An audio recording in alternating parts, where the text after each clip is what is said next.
Hello students, welcome back to my YouTube channel Bhakti's all chemistry. आज start करते हैं हम क्लास 12 का चैप्टर सेकंड सॉल्यूशंस। और सॉल्यूशंस में जो हमारा लास्ट वीडियो में हम लोगों ने पढ़ा था कि आपके क्वथनांक का उन्नयन, हिमांक का अवनमन, हम लोगों को ये पढ़ना था शायद। तो आज हम स्टार्ट करते हैं कॉलीगेटिव प्रॉपर्टी। कॉलीगेटिव प्रॉपर्टी क्या होती है स्टूडेंट, जिन्हें हम बोलते हैं विलयन के अणुसंख्य गुणधर्म, यानी मतलब सॉल्यूशन की ऐसी प्रॉपर्टीज जो उसमें सॉल्यूट होता है उसके पार्टिकल्स की संख्या पर डिपेंड करती हैं, राइट। तो हम क्या बोलेंगे कि ऐसी प्रॉपर्टी जो किसी सॉल्यूशन में जो आपका सॉल्यूट अवेलेबल होता है, तो सॉल्यूट के पार्टिकल्स पर जो डिपेंड करेंगी प्रॉपर्टीज, उसको हम क्या कहते हैं स्टूडेंट्स, कॉलीगेटिव प्रॉपर्टीज। और हिंदी में कहते हैं विलयनों के अणुसंख्य गुणधर्म। तो स्टूडेंट्स, हमने लास्ट 2 वीडियो में चैप्टर 2 जो आपका क्लास 12 का एनसीईआरटी का सॉल्यूशन चैप्टर है, उसके लास्ट 2 वीडियो में हम लोगों ने उसके इंट्रोडक्शन पढ़ लिया था कि सॉल्यूशन होता क्या है, सॉल्यूशन किससे मिलकर बनता है आपका, ठीक है। और आपके क्या कहते हैं सॉल्यूशंस की क्या क्या प्रॉपर्टीज़ होती हैं, राइट। और आपके उसकी कंसंट्रेशन टर्म्स क्या होती हैं, हमने सब कुछ पढ़ लिया था, मोल फ्रैक्शन, मोलैलिटी, ओके। आज हम इस वीडियो में पढ़ेंगे सॉल्यूशंस की कॉलीगेटिव प्रॉपर्टीज़, ठीक है। तो सॉल्यूशन की कॉलीगेटिव प्रॉपर्टीज को हम हिंदी में क्या कहेंगे, विलयनों के अणुसंख्य गुणधर्म, यानी कि विलयन की ऐसी प्रॉपर्टीज जो विलय के कणों की संख्या पर निर्भर करती हैं, उनको हम क्या कहते हैं, विलयनों के अणुसंख्य गुणधर्म। तो स्टूडेंट, हमारा ये नेक्स्ट टॉपिक जो हमारा होगा बेटा वो यही होगा कि विलयनों के अणुसंख्य गुणधर्म, राइट स्टूडेंट्स। इसमें क्या होता है स्टूडेंट्स, इसमें आपका ये होता है, इसको हम इंग्लिश में बोलते हैं कॉलीगेटिव प्रॉपर्टी, राइट स्टूडेंट्स। क्या बोलते हैं इसको हम, कॉलीगेटिव प्रॉपर्टी, राइट। तो कॉलीगेटिव प्रॉपर्टी क्या होती है कि सॉल्यूशंस में जो आपके सॉल्यूट होते हैं उनके जो पार्टिकल्स होते हैं, तो पार्टिकल्स की जो आपकी संख्या होती है, उसके नंबर होते हैं, उस पर डिपेंड करेगी आपकी, तो क्या कहलाएगी, कॉलीगेटिव प्रॉपर्टी, राइट। तो हम हिंदी में क्या लिखेंगे हम कि विलयनों के ऐसे गुण, क्या बोलेंगे स्टूडेंट्स, विलयनों के ऐसे गुण जो विलय के कणों की संख्या पर निर्भर करते हैं, ठीक है। क्या कहलाते हैं बेटा, विलयनों के अणुसंख्य गुणधर्म कहलाते हैं, राइट स्टूडेंट्स। अब देखो बेटा, अब इसमें होते कौन कौन से हैं आपके कॉलीगेटिव प्रॉपर्टीज, कौन कौन सी होती हैं। सबसे पहले हम सब पढ़ेंगे वाष्प दाब का आपेक्षिक अवनमन। तो इसमें हम क्या, ये आपेक्षिक अवनमन क्या है, ठीक है, ये वाष्प दाब क्या है। तो सबसे पहले हम पढ़ेंगे कि वाष्प क्या होती है, राइट, वेपर क्या होती है, वेपर की फॉर्मेशन कैसे होती है। पहले हम पढ़ेंगे वेपर यानी वाष्प, फिर पढ़ेंगे हम लोग वाष्प दाब, फिर पढ़ेंगे वाष्प दाब का आपेक्षिक अवनमन। तो बेटा इसमें हम क्या पढ़ेंगे, पहले वाष्प दाब। सबसे पहले स्टूडेंट्स, वाष्प क्या होती है आप मुझे बताओ, वाष्प किसे कहते हैं, इंग्लिश में कहते हैं इसको हम वेपर, राइट।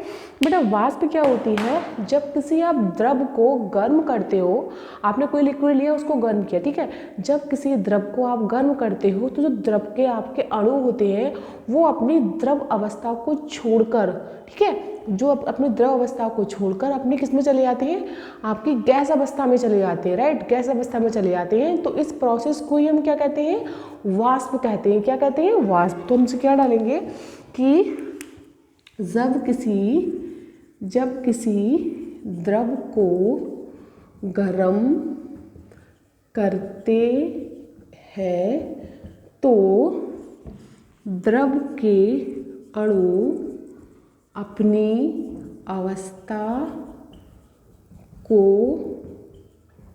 छोड़कर गैस अवस्था में चले जाते हैं। किस में चले जाते हैं स्टूडेंट्स, गैस अवस्था में चले जाते हैं। तो इसे क्या कहते हैं स्टूडेंट, तो इसे हम वाष्प कहते हैं, राइट स्टूडेंट्स, तो ये तो बेटा आपकी क्या हो गई, वाष्प हो गई कि आपने किसी भी द्रव को, किसी भी लिक्विड को गर्म किया तो जो उसके अंदर मतलब अणु होते हैं वो अपने स्टेट, अपनी अवस्था को छोड़ते हैं और गैस फॉर्म में चले जाते हैं, वेपर फॉर्म में चले जाते हैं। तो उसी अवस्था को हम क्या कहते हैं बेटा, इसे कहते हैं वाष्प। ठीक है, अब बात आती है बेटा वाष्प दाब क्या होता है। राइट, भाई वाष्प हमने पढ़ ली, तो वाष्प दाब का तो हमने क्या करा, जब किसी बंद पात्र में या किसी कंटेनर में हम लोगों ने लिक्विड या द्रव को गर्म किया, तो बेटा गर्म करने पे क्या होता है कि उसकी जो एक मतलब लेयर होती है आपकी सरफेस पे, एक लेयर बन जाती है। ठीक है, सरफेस पे एक वेपर की लेयर बन जाती है। वो लेयर एक क्या डालती है, आपका प्रेशर डालती है। क्या डालती है, प्रेशर, दाब, सब कहते हैं हिंदी में दाब। तो उसी को हम क्या कहेंगे, उसका, उस सॉल्यूशन का वाष्प दाब कहते हैं। राइट, तो हम क्या बोलेंगे कि जब किसी बंद पात्र में किसी द्रव को गर्म किया जाता है तो उस पर क्या होता है, जो वेपर होती है, वेपर अपनी सरफेस पे एक लेयर बना लेती है और उस लेयर के द्वारा एक प्रेशर पड़ता है नीचे आपके मतलब सॉल्यूशन पे। तो उसी प्रेशर को, उस सॉल्यूशन का हम उसे क्या कहेंगे, वाष्प दाब कहते हैं।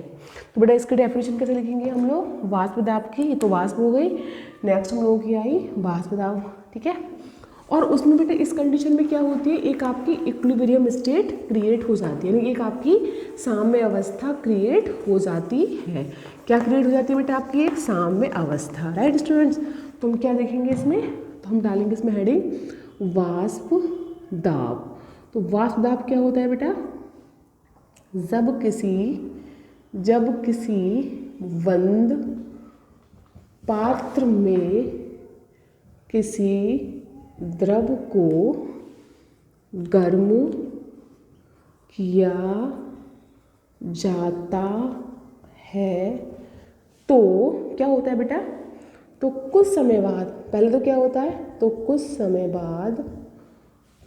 बाद साम्य स्थापित, यानी इक्विलिब्रियम आपका स्थापित हो जाता है, साम्य स्थापित हो जाता है। ठीक है, साम्य स्थापित हो गया बेटा, साम्य स्थापित हो जाता है, तब उस द्रव की सतह पर एक क्या बन जाती है बेटा, एक लेयर बन जाती है।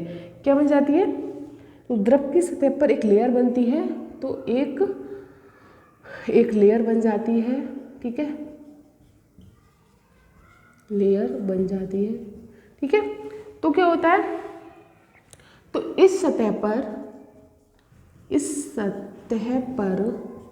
ठीक है वाष्प द्वारा डाला गया दाब ही बेटा क्या कहलाता है, वाष्प दाब कहलाता है। राइट बेटा, तो हमने क्या बोला कि जब आपने किसी बंद पात्र में, किसी कंटेनर में किसी द्रव्य लिक्विड को गर्म किया तो हुआ क्या, कुछ समय बाद एक साम्य स्थापित हो गया।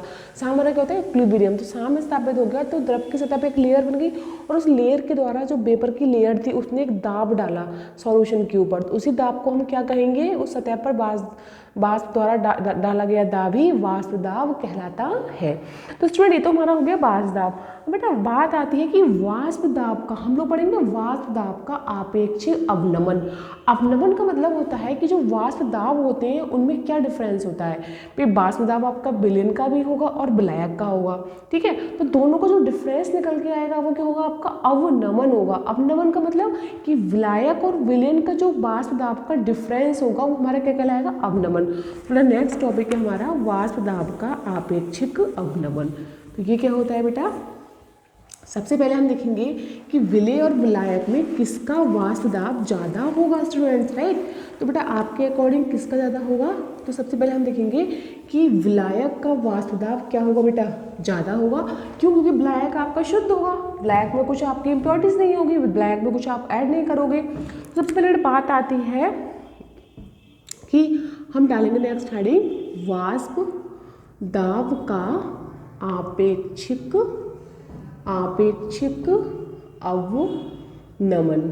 ये क्या होता है बेटा, वाष्प दाब का आपेक्षिक अवनमन। ये क्या होगा कि जो वाष्प दाब है आपके, किस किस का वाष्प दाब है बेटा, विलेय और विलायक और विलयन की। ठीक है बेटा, तो देखो हमेशा याद रखना भी वाष्प दाब का आपेक्षिक अवनमन का मतलब है कि एक तो आपके पास क्या होगा, विलायक का विलायक का वाष्प दाब। राइट स्टूडेंट्स, एक आपके पास क्या होगा बेटा, विलयन का वाष्प दाब। राइट बेटा, दोनों के वाष्प दाब होंगे आपके पास, विलायक का वाष्प दाब और विलयन का वाष्प दाब। ठीक है, अब आपसे बोला जाए कि विलायक और विलयन में किसका वाष्प दाब ज़्यादा होगा, तो आप ऑब्वियसली बेटा किसका ज़्यादा होगा, इसका ज़्यादा होगा। क्यों? क्योंकि इसका कम होगा। क्यों ऐसा, क्यों ऐसा इसलिए होगा स्टूडेंट्स, क्योंकि विलायक का जो वाष्प दाब होता है, विलायक क्या अपने आप में एक प्योर लिक्विड है, प्योर सब्सटेंस है, आपने उसमें कुछ भी ऐड नहीं करा है, तो नेचुरली उसका वाष्प दाब ज़्यादा होगा। लेकिन जो विलयन है, विलयन का वाष्प दाब कम होगा। क्यों कम होगा विलयन का वाष्प दाब? क्योंकि विलयन आपका उसमें हम विलायक में कुछ विलय मिलाते हैं तभी तो आपका विलयन बनता है। इसका मतलब आपने विलयन में कुछ भी अवाष्पशील जो आपकी मतलब ईजिली क्या हो, आपकी एवापोरेट नहीं हो, आपने इसमें कुछ अवाष्पशील कुछ विलय मिलाया है तभी तो आपका विलयन बना है, तो उसका वाष्प दाब क्या होगा बेटा, कम हो जाएगा। जब आप किसी भी विलायक में विलय मिला देते हैं, उसमें इम्प्योरिटीज मिलाते हैं बेटा, तो क्या होता है, उसके अशुद्धि मिलाने से उसका वाष्प दाब कम हो जाता है, और प्योर विलायक का वाष्प दाब क्या होता है बेटा, ज़्यादा होता है। राइट, तो बेटा ये तो हमारा हो गया इन दोनों का अलग अलग वाष्प दाब। अब बात आती है कि वाष्प दाब का आपेक्षिक अवनमन।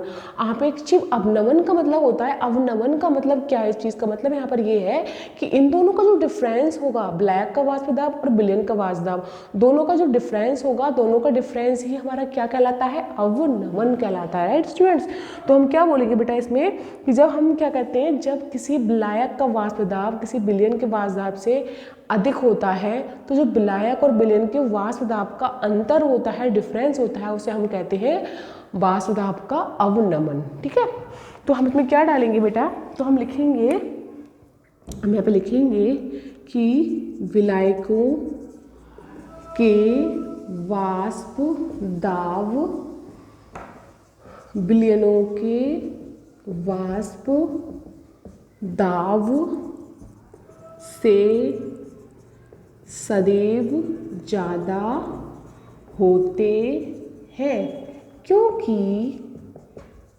विलयन में अवाष्पशील क्या होता है बेटा, अवाष्पशील विलय उपस्थित होता है, जो कि आपका वेपर में कन्वर्ट नहीं होता।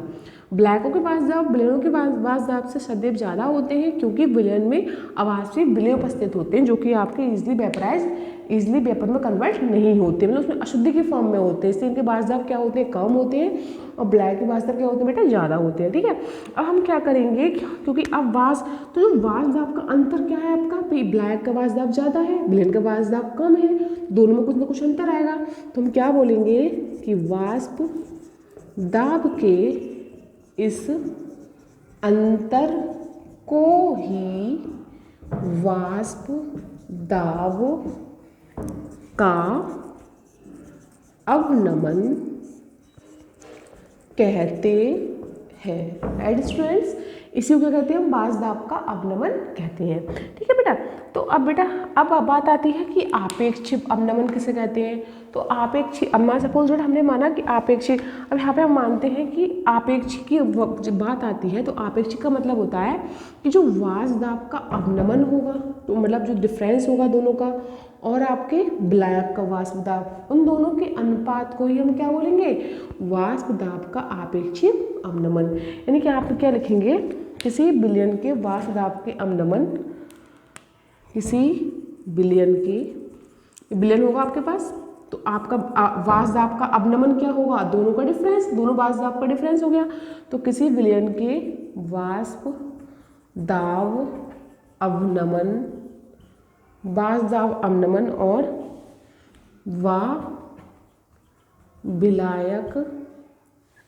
विलायक के किसका होगा, विलायक के वाष्प दाब,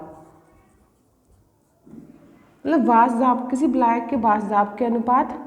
ठीक है, यानी किसी विलायक के वाष्प दाब अवनमन व विलायक के वाष्प दाब का अनुपात ही क्या कहलाता है बेटा, वाष्प दाब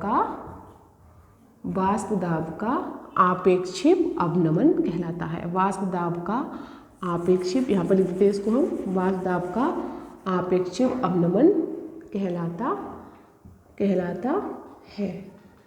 राइट स्टूडेंट्स, तो हमने क्या देखा बेटा कि वाष्प दाब का आपेक्षिक अवनमन का मतलब है कि जो वाष्प दाब का अवनमन आया, यानी कि विलायक और विलयन का जो वाष्प दाब का डिफरेंस आया उसको हमने क्या कहा, अवनमन कहा। तो वो आपका क्या हो गया बेटा, वाष्प दाब का अवनमन हो गया। अब जो विलायक का वाष्प दाब होगा, जो विलायक हुआ जो भी आपका सॉल्वेंट, तो विलायक का वाष्प दाब और वाष्प विलयन के वाष्प दाब का अवनमन, यानी दोनों का डिफरेंस, तो दोनों का जो अनुपात होगा, दोनों का अनुपात ही क्या कहलाएगा बेटा, वाष्प दाब का आपेक्षिक अवनमन कहलाता है। अब इसको हम कैसे डिनोट करेंगे बेटा, सपोज दैट बेटा हमने विलायक का वाष्प दाब क्या मान लिया, हमने PO माना, ठीक है, PO मानते हैं अभी। तो हमने क्या माना, पहले मानते हैं हम विलयन का वाष्प दाब। तो विलयन का वाष्प दाब हमने क्या माना, PS, S फॉर सॉल्यूशन, ठीक है। और विलायक का वाष्प दाब हमने क्या माना, PO, ठीक है। O4 क्या है हमारा, सॉल्वेंट, ठीक है बेटा। ये सॉल्वेंट का वाष्प दाब हो गया, ये आपका सॉल्यूशन का वाष्प दाब हो गया। दोनों का बेटा अवनमन क्या आया, अवनमन क्या करते हैं हम लोग, माइनस करते हैं। तो बेटा वाष्प दाब का अवनमन क्या होगा, वाष्प दाब का अवनमन क्या होगा बेटा, दोनों को माइनस करेंगे, ठीक है।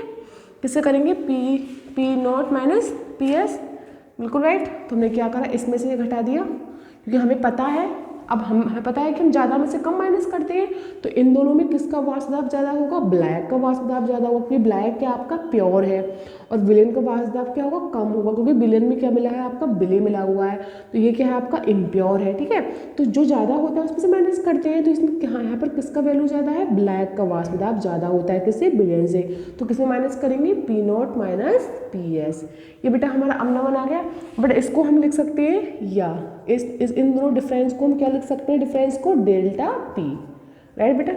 अब हमने क्या बोला कि वाष्प दाब का आपेक्षिक अवनमन, तो उसको हम डालेंगे हेडिंग, वाष्प दाब का आपेक्षिक अवनमन कैसे होगा, डेल्टा P अपॉन P0। हमने ये तो बोला बेटा, हमने क्या बोला कि वाष्प दाब का आपेक्षिक अवनमन का मतलब है कि जो वाष्प दाब का अवनमन, दोनों का डिफरेंस, यानी कि ये डेल्टा P और अपन में किसका होगा, विलायक का वाष्प दाब। विलायक क्या आपका सॉल्वेंट, तो विलायक का वाष्प दाब क्या है, P0। तो दोनों के रेशियो को ही हम क्या कहते हैं, इस अनुपात को ही, इस अनुपात को हम क्या कहेंगे, इस अनुपात को कहेंगे वाष्प दाब का आपेक्षिक अवनमन। राइट स्टूडेंट्स, अब बेटा ये तो हमारा हो गया। अब इसके अलावा हमारी और भी कोलिगेटिव प्रॉपर्टी होती है, जैसे हमारा वाष्प दाब का आपेक्षिक अवनमन है, वैसे हमारी और होती हैं दो प्रॉपर्टीज, वो क्या होती हैं, क्वथनांक का उन्नयन, हिमांक का अवनमन। क्या होता है ये, है ना, तो हम बोलेंगे डिप्रेशन इन फ्रीजिंग पॉइंट, है ना, और एलिवेशन ऑफ बॉइलिंग पॉइंट, ठीक है। एलिवेशन मतलब किसी चीज़ का बढ़ना, क्वथनांक का उन्नयन, और हिमांक का अवनमन मतलब डिप्रेशन इन फ्रीजिंग पॉइंट, किसी चीज़ का घटना, ठीक है बेटा। तो बेटा इसके अलावा हम दो प्रॉपर्टीज और पढ़ेंगे इस चैप्टर में, क्या, क्वथनांक का उन्नयन और हिमांक का अवनमन। तो क्वथनांक के उन्नयन को हम कहते हैं एलिवेशन ऑफ बॉइलिंग पॉइंट। बेटा नेक्स्ट में प्रॉपर्टीज क्या है, क्वथनांक का उन्नयन, क्वथनांक का उन्नयन, ठीक है बेटा। इसको हम इंग्लिश में क्या बोलेंगे, elevation of boiling point. Right students, क्या बोलेंगे, एलिवेशन ऑफ बॉइलिंग पॉइंट, यानी क्वथनांक का उन्नयन। क्वथनांक का उन्नयन बेटा क्या होता है, इसको हम नॉर्मली बेटा delta T for temperature, B for boiling, delta मतलब डिफरेंस जो भी निकल के आएगा, तो इसको डेल्टा TV से हम क्या करेंगे, डिनोट करते हैं। राइट स्टूडेंट्स, अब बेटा इसमें हम क्या देखेंगे, सबसे पहले हमें पता होना चाहिए कि क्वथनांक होता क्या है, ठीक है। तो क्वथनांक नॉर्मली क्या होता है, जब हम किसी, आपको पता है, जब हम किसी लिक्विड या द्रव को गर्म करते हैं तो उस द्रव का जो वाष्प दाब होगा, अगर वो वायुमंडलीय दाब के बराबर हो जाता है, तो उस पर क्या होता है, उस टेम्परेचर पर क्या होता है, आपका द्रव उबलने लगता है या बॉयल होने लगता है। तो उसी टेम्परेचर को हम उस द्रव का क्या कहते हैं, क्वथनांक कहते हैं, बॉइलिंग पॉइंट कहते हैं, ठीक है। तो हम क्या बोलेंगे कि किसी विलेन का क्वथनांक वह ताप है जिसका इसका वाष्प दाब उसके वायुमंडलीय दाब के बराबर हो जाता है, तो उसे हम कहते हैं, उस विलेन का क्वथनांक कहते हैं। ठीक है, सबसे पहले फर्स्ट ऑफ ऑल हमें क्या पता होना चाहिए, हमें क्वथनांक की डेफिनेशन पता होना चाहिए। तो क्या होता है क्वथनांक, जब किसी हम लिक्विड या द्रव को गर्म करते हैं तो गर्म करने पर जिस टेम्परेचर पर उसका वाष्प दाब लिक्विड का और आपका वायुमंडल दाब दोनों बराबर हो जाएंगे, तो वह टेम्परेचर उसको क्या कहलाएगा बेटा, वह टेम्परेचर उसको क्या कहलाएगा बेटा, वो आपका कहलाएगा क्वथनांक। ठीक है, तो हम क्या बोलेंगे कि किसी विलयन का क्वथनांक वह ताप है जिस पर उसका वाष्प दाब वायुमंडलीय दाब के बराबर हो जाता है। ठीक है, इससे बराबर हो जाता है बेटा, वायुमंडलीय दाब के बराबर हो जाता है, वायुमंडलीय दाब के बराबर हो जाएगा, राइट, वायुमंडलीय दाब के बराबर हो जाता है।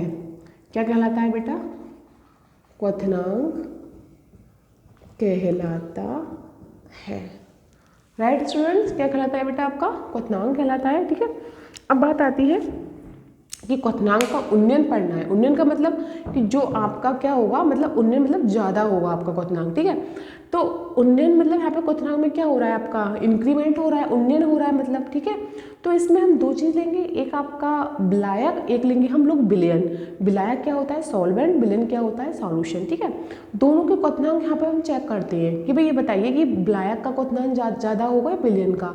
तो नॉर्मली बेटा आप बताओ कि विलयनों के क्वथनांक सदैव विलायकों के क्वथनांक से ज़्यादा होते हैं, ज़्यादा होंगे, क्यों, क्योंकि विलयनों के वाष्प दाब कम होते हैं, जिसके वाष्प दाब कम होते हैं उनके क्वथनांक ज़्यादा होते हैं, जिनके वाष्प दाब ज़्यादा होते हैं उनके क्वथनांक कम होते हैं। मतलब क्वथनांक और वाष्प दाब में इन्वर्सली प्रोपोर्शनल है एक दूसरे के, इनमें इन्वर्स रिलेशन है।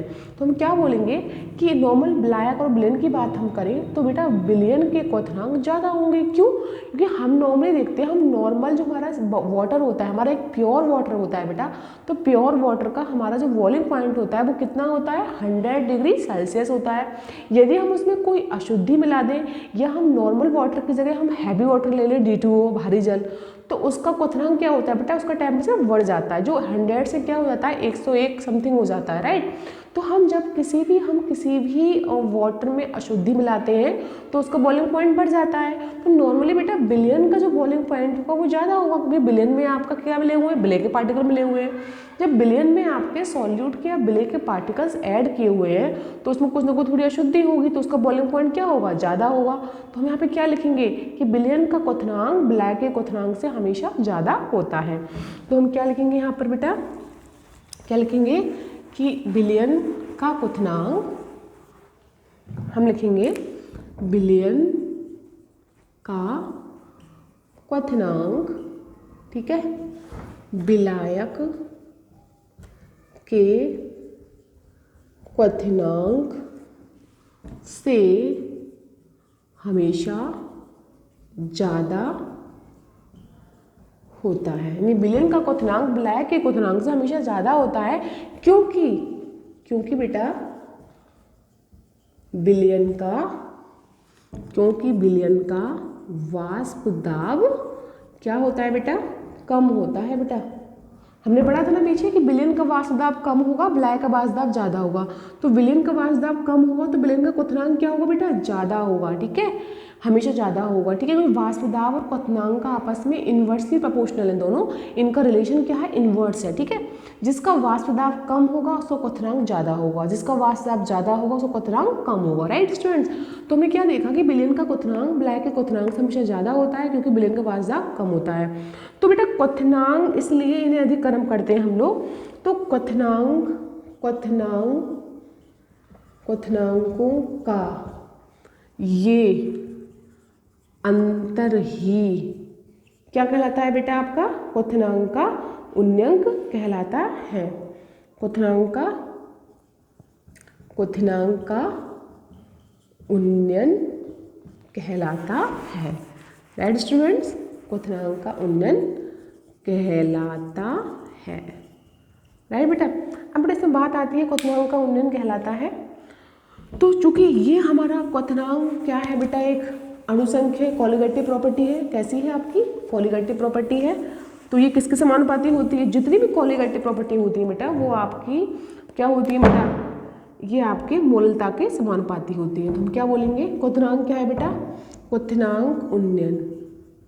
क्वथनांक उन्नयन एक अणु संख्य गुण धर्म है, इसलिए ये किसके समानुपाती होगा बेटा? मोललता के समानुपाती होगा। मोललता के समानुपाती होगा। राइट बेटा। तो हमने क्या देखा कि क्वथनांक उन्नयन एक अपने आप में क्या है? कॉलिगेटिव अणुसंख्यक गुण है।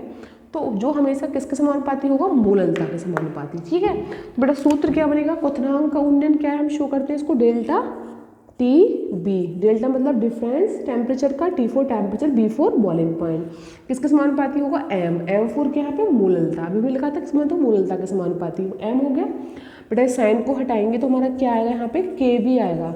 या K for constant, B for boiling point. तो बेटा ये क्या है हमारा? ये हमारा मोलल उन्नयन स्थिरांक। क्या है ये? के बी, मोलल उन्नयन स्थिरांक। ठीक है बेटा। अब बेटा एक बार बताओ, डेल्टा टी बी बराबर और के बी इंटू, ठीक है। अब इसमें हम क्या करेंगे? के बी में हमारा जो एम है, एम मोललता का फॉर्मूला क्या होता है बेटा? मोललता का फॉर्मूला होता है आपका, यहाँ पर हम लिखते हैं, यहाँ पे लिखेंगे इसको, डेल्टा टी बी बराबर के बी इंटू मोललता का फॉर्मूला है कि उसके W A upon M A. यानी आपका ये क्या हो गया? ये आपका क्या है? ये विलेय है, विलेय का वेट मतलब विलेय का भार, ठीक है। और एम ए उसका अणु भार, और अपॉन में किसका बेटा? डब्ल्यू वी विलायक का भार। या वी क्या है हमारा? विलायक है, सॉल्वेंट, ये हमारा विलेय है। और एम ए क्या है हमारा? इसका अणु भार इंटू 1000। ये बेटा हमारा मोललता का फार्मूला हमने इसमें फिट कर दिया। हमने एम की जगह क्या करा? मोललता का ये फार्मूला लगा दिया। तो हमारा बेटा डेल्टा टी बी हमारा ये आ गया। क्वथनांक का उन्नयन हमारा ये आ गया। ठीक है बेटा। और हमें अगर इससे हमें अगर ये निकालना हो एम ए अणुभार, इस पर न्यूमेरिकल आते हैं हमारे, कभी कभी आपको डेल्टा टी बी दे रखा हुआ, के वी आपसे डब्ल्यू ए पूछ लेगा, कभी डब्ल्यू बी पूछ लेगा। तो इसी फार्मूले से हम इसका अणुभार, किसका? विलेय का अणुभार एम ए भी फाइंड कर सकते हैं। इसको उधर ले जाओ, इसको यहाँ ले आओ। तो हम इसको ऐसे निकालेंगे, एम ए बराबर K V into W A into 1000 upon क्या होगा? डेल्टा टी बी, यहाँ से यहाँ आ जाएगा अपॉन में, इंटू डब्ल्यू वी। बेटा ये हो गया आपका क्या? आपका ये हो गया हमारा एम ए का फार्मूला। राइट। ये हम इससे अणुभार निकाल सकते हैं। ठीक है बेटा। इसके बाद नेक्स्ट हमारी प्रॉपर्टीज आई हिमांक का अवनमन। ये तो हमारा था क्वथनांक का उन्नयन। ठीक है। क्वथनांक आपका इसमें इंक्रीज हो रहा है। किसका इंक्रीज हो रहा है? आपका विलेन का आपका इसमें बढ़ रहा है, और ब्लैक का क्या हो रहा है? घट रहा है। दोनों का डिफरेंस क्या हो गया हमारा? उन्नयन, क्वथनांक का उन्नयन। उसको हमने ऐसे फाइंड करा फार्मूले से। हूबहू बेटा ऐसे ही आपका क्या है? हिमांक का अवनमन। यहाँ क्वथनांक था, वहाँ हिमांक था। तो यहाँ पे इंक्रीज हो रहा था, वहाँ क्या होगा? डिक्रीज होगा। ठीक है। वहाँ पर किसी विलेन का हिमांक क्या होगा? आपका कम होगा, और ब्लैक का हिमांक ज़्यादा होगा। ठीक है। तो हम नेक्स्ट पढ़ेंगे हम हिमांक का अवनमन। ठीक है बेटा। तो हिमांक का अवनमन क्या होता है? सबसे पहले हम पढ़ेंगे कि हिमांक होता क्या है हमारा। ठीक है। तो हिमांक क्या होता है बेटा? फ्रीजिंग पॉइंट हिमांक। तो हम जब किसी हिमांक वह टेम्परेचर होता है जब किसी ठोस और द्रव का आपका उनका प्रेशर, उनके दाब दोनों समान हो जाए। तो बेटा वो क्या कहलाएगा आपका? वो आपका कहलाएगा हिमांक का अवनमन। तो हम क्या बोलेंगे यहाँ पे? नेक्स्ट हमारा है हिमांक का अवनमन। बेटा अवनमन का मतलब यहाँ पे कम हो रहा है। इसको किससे शो करते हैं? टी एफ से, डेल्टा टी एफ से। राइट। तो क्या बोलेंगे? किसी द्रव का ठीक है हिमांक। पहले हम पढ़ेंगे हिमांक क्या होता है, हिमांक की डेफिनेशन पढ़ेंगे। किसी द्रव का हिमांक वह ताप होता है, ठीक है बेटा, जिस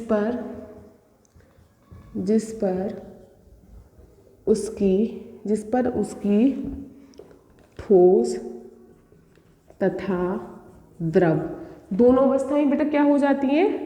दोनों अवस्थाओं के वाष्प दाब समान हो जाते हैं। दोनों अवस्थाओं के वाष्प दाब समान हो जाते हैं। ठीक है बेटा, हमने क्या बोला कि हम किसी द्रव का हिमांक वह ताप होता है, वह टेम्परेचर जिस पर उसकी ठोस तथा द्रव दोनों अवस्थाओं के वाष्प दाब समान हो जाएं, वो हमारा क्या कहलाता है, हिमांक कहलाता है। ठीक है, समान हो जाए। ठीक है, तो उसे हिमांक कहते हैं, राइट।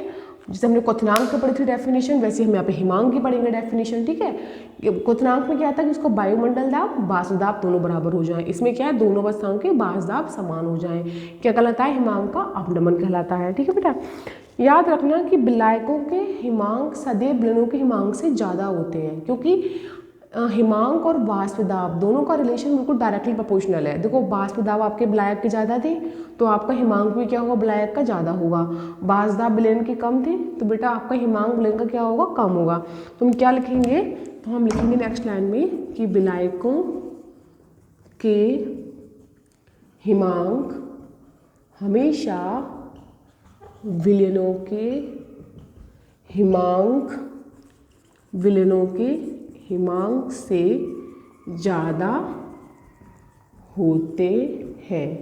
क्यों, क्योंकि इनके वाष्प दाब क्या होते हैं, क्योंकि विलायकों के वाष्प दाब ज़्यादा होते हैं, इसलिए क्योंकि विलायकों के वाष्प दाब ज़्यादा होते हैं। राइट स्टूडेंट, विलायकों के वाष्प दाब ज़्यादा होंगे तो विलायकों के हिमांक भी ज़्यादा होंगे। ठीक है, क्योंकि हिमांक का और वाष्प दाब का आपका डायरेक्टली प्रोपोर्शनल है, एक दूसरे का रिलेशन सीधा सीधा है। जिसका वाष्प दाब ज़्यादा होगा उसका हिमांक भी ज़्यादा होगा, लेकिन क्वथनांक उसका कम होगा। बस ये हमें माइंड में याद रखना है। तो बेटा क्या बोलेंगे हम कि विलायकों के हिमांक हमेशा विलयनों के हिमांक से ज़्यादा होते हैं, क्योंकि विलायकों के वाष्प दाब ज़्यादा होते हैं, क्योंकि ठीक है, तो हिमांकों के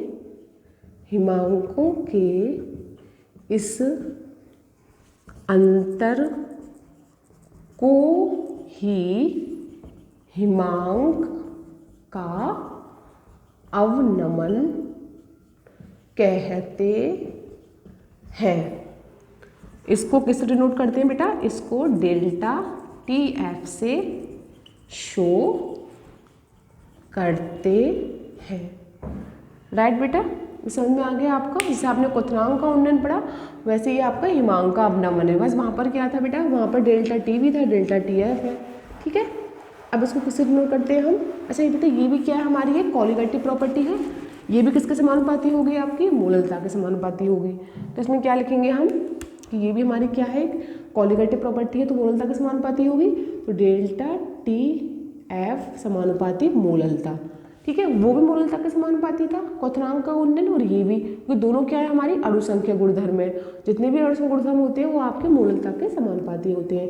बेटा ये साइन हटाएंगे तो यहाँ पे क्या है, यहाँ पर KF आएगा, वहाँ पर KV या KF, तो वो आपका बॉइलिंग पॉइंट, ये फ्रीजिंग पॉइंट। ठीक है, ये आपका क्या है, मोलल अवनमन स्थिरांक, जहाँ KF क्या है बेटा, मोलल अवनमन स्थिरांक, M क्या है आपकी मोललता, TF क्या है हिमांक का अवनमन। तो बेटा सेम डिट्टो वही सूत्र आएगा इसका, बस यहाँ पर KF हो जाएगा WA यानी विलय का भार, MA विलय का अणु भार, इंटू विलायक का WV विलायक का भार, इंटू 1000। ये बेटा किसका फार्मूला आ गया हमारा, ये हमारा आ गया डेल्टा TF का। राइट, तो डेल्टा TF मोललता का फार्मूला सेम रहेगा, बस वहाँ पर क्या था, वहाँ पर KF था, यहाँ पर KB है, मैं TB था, यहाँ TF है, बाकी सब कुछ सेम फार्मूला है। WA वो भी है विलय का भार, MA विलय का अणु भार, WV विलायक का भार, इंटू ऊपर 1000, सेम फार्मूला है। और इससे बेटा हम M निकाल सकते हैं। राइट स्टूडेंट्स, इसे हम क्या निकाल सकते हैं बेटा, M निकाल सकते हैं। तो M कैसे निकालेंगे हम लोग, तो M निकालने के लिए बेटा हम क्या करेंगे, अपॉन में क्या ले आएंगे, यहाँ पर अपॉन में हम लोग ले आएंगे ये TF। इसमें बेटा न्यूमेरिकल आते हैं तो इसको अच्छे से पढ़ लेना, इस पर न्यूमेरिकल आते हैं इस फार्मूले पे। इससे आपको TF निकलवाएगा, कभी KF निकलवाया, कभी कभी MA निकलवाया, कभी WB, और MA निकालेंगे तो उसको यहाँ ले जाएंगे हम, तुम्हारा क्या आएगा, MA बराबर KF into WA upon delta TF into WV into 1000। ये बेटा इससे हमने MA निकाल लिया। राइट बेटा, तो बेटा ये तो था हमारा क्या कहते हैं आपकी कॉलीगेटिव प्रॉपर्टी हो गई, क्वथनांक का उन्नयन, हिमांक का अवनमन एंड वाष्प दाब का आपेक्षिक अवनमन। ये हमारे सारे कॉलीगेटिव प्रॉपर्टीज को हिंदी में कहते हैं विलयनों के अणुसंख्यक गुणधर्म, वो हमारे तीनों हो गए, राइट। अब बेटा इसके बाद हमारा लास्ट टॉपिक आता है इसमें परासरण दाब यानी कि ऑस्मोटिक प्रेशर। ये होता क्या है परासरण दाब, ठीक है। हाँ तो स्टूडेंट्स हम बात कर रहे थे परासरण दाब, और परासरण दाब से पहले हम बात करेंगे परासरण की, परासरण होता क्या है।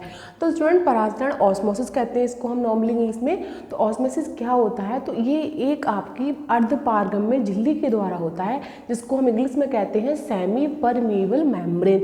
ये अर्धपारगम्य झिल्ली क्या होती है स्टूडेंट, तो झिल्ली ये होती है कि झिल्ली क्या करती है अपने आप में से क्या करती है विलायक के पार्टिकल्स को तो जाने देती है, लेकिन जो विलय के पार्टिकल्स होते हैं उनको नहीं जाने देती, उन्हें जाने से रोकती है। वो हमारी क्या कहलाती है अर्धपारगम्य झिल्ली। तो हमेशा याद रखना जो आपकी ऑस्मोसिस या परासरण क्रिया होती है वो हमेशा अर्धपारगम्य झिल्ली के द्वारा होती है। तो अर्धपारगम्य झिल्ली क्या होती है, जो अपने आप में से विलायक के कणों को तो जाने देती है लेकिन विलय के कणों को नहीं जाने देती, यानी सॉल्वेंट के पार्टिकल्स को जाने देती है लेकिन सॉल्यूट के पार्टिकल्स को नहीं जाने देती, वो आपकी कहलाती है अर्धपारगम्य झिल्ली। अब बात आती है स्टूडेंट्स की परासरण क्या होता है, आगे परासरण होता क्या है। तो स्टूडेंट परासरण क्या होता है, जब हम दो डिफरेंट कंसंट्रेशन के सॉल्यूशन को एक साथ रखते हैं और उनको हम जब कांटेक्ट कराते हैं तो क्या होता है कि उसमें जो जिसकी कंसंट्रेशन ज़्यादा होती है एक आपकी क्या होती है कम होती है। तो जो आपके ज़्यादा वाले होते हैं वो कम वाले की ओर आपके नॉर्मली जाने लगते हैं पार्टिकल्स, जब तक जाते रहते हैं जब तक आपका दोनों का कंसंट्रेशन इक्वल नहीं हो जाए। तो इस प्रोसेस को हम क्या कहते हैं बेटा, इसको कहते हैं हम परासरण या ऑस्मोसिस। तो स्टूडेंट बात हम करते हैं कि परासरण क्या होती है। तो परासरण क्या होता है कि क्या कहते हैं आपकी जो अर्धपारगम्य झिल्ली होती है, तो सबसे पहले बात आती है कि अर्धपारगम्य झिल्ली क्या होती है। तो अर्धपारगम्य झिल्ली आपको बताई थी मैंने कि जो आपके ब्लैक के पार्टिकल्स को नहीं जाने देती और ब्लैक के पार्टिकल्स को जाने देती है, वो आपकी कहलाती है अर्धपारगम्य झिल्ली, ठीक है। तो सबसे पहले हम बात डालते हैं यहाँ पे परासरण, ठीक है। परासरण क्या होता है बेटा, तो हम लिखेंगे इसमें जब किसी अर्धपारगम्य झिल्ली द्वारा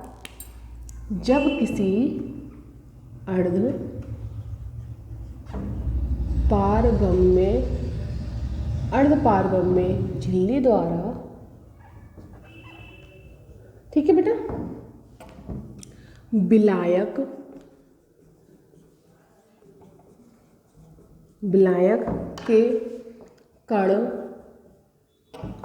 के कण विलयन में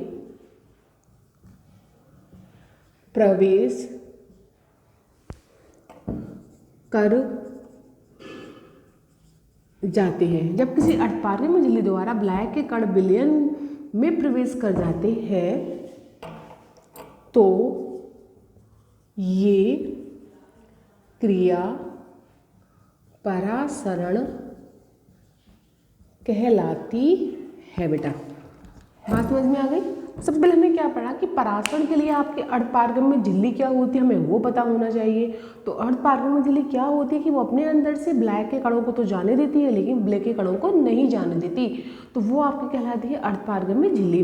अब बात आती है कि परासरण क्या होता है। तो परासरण क्या, जब किसी अर्धपारगम्य परासरण बेटा ऑस्मोसिस मतलब प्रोसेस आपके हमेशा किसके द्वारा होती है, अर्धपारगम्य झिल्ली द्वारा। तो हम क्या बोलेंगे कि परासरण जब किसी अर्धपारगम्य झिल्ली द्वारा विलायक के कण विलयन में प्रवेश कर जाते हैं, मतलब सॉल्वेंट के पार्टिकल्स कहाँ सॉल्यूशन में चले जाते हैं, राइट स्टूडेंट। तो सॉल्वेंट के पार्टिकल्स सॉल्यूशन में चले जाते हैं तो ये क्रिया हमारी परासरण कहलाती है, या इसको इंग्लिश में कहते हैं ऑस्मोसिस कहलाती है। बेटा अब आया नेक्स्ट हमारा इसका एग्जाम्पल देखते हैं कि एग्जाम्पल क्या क्या है इसके। जैसे किशमिश का पानी में फूलना, राइट स्टूडेंट्स। सेकंड क्या है बेटा, कच्चे आम को नमकीन पानी में सिकुड़ना। सेकंड क्या है बेटा, नमकीन जल में कच्चे आम का सिकुड़ना, राइट बेटा, नमकीन जल में कच्चे आम का सिकुड़ना।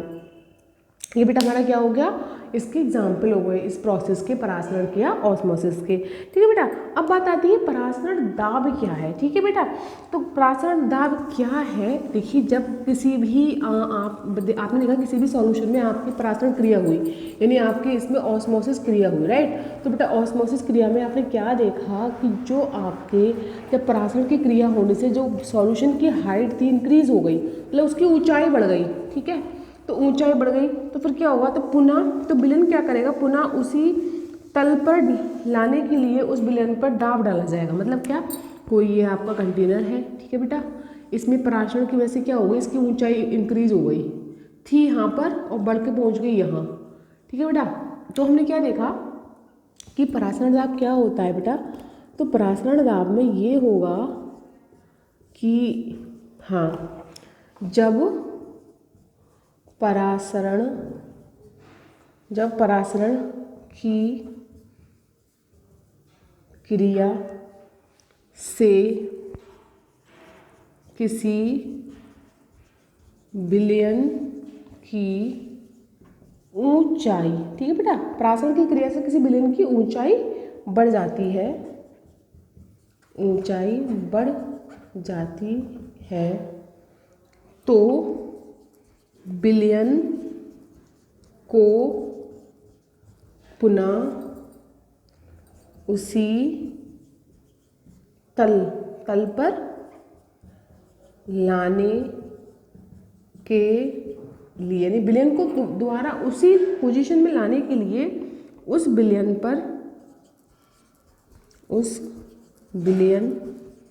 पर दाब डाला जाता है। तो ये दाब परासरण दाब कहलाता है। राइट स्टूडेंट्स, हमने क्या बोला कि जब परासरण की क्रिया किसी विलयन, जब परासरण की क्रिया होगी तो विलयन की क्या होगी, ऊंचाई बढ़ जाएगी, विलयन की ऊंचाई बढ़ेगी तो उसी विलयन को वापस उसी तल पर लाने के लिए उस विलयन पर एक प्रेशर डाला जाएगा। एक प्रेशर दाब जो होगा वो क्या करेगा, ये दाब आपका परासरण दाब कहलाएगा। राइट बेटा, तो परासरण दाब को हम किससे शो करते हैं, इसे पाई से शो करते हैं, इसे पाई से शो करते हैं। ठीक है बेटा, पाई से शो करते हैं। नॉर्मली आपने कैसे क्वेश्चन पढ़ी होगी, PV बराबर nRT, बेटा उसी के बेस में हम पढ़ेंगे इसको। हमने यहाँ P को क्या बनाया, प्रेशर को पाई, तो पाई V बराबर nRT, और बेटा इसको V को N के अपॉन में ले आओ, और बेटा N अपॉन V क्या होता है आपका CRT।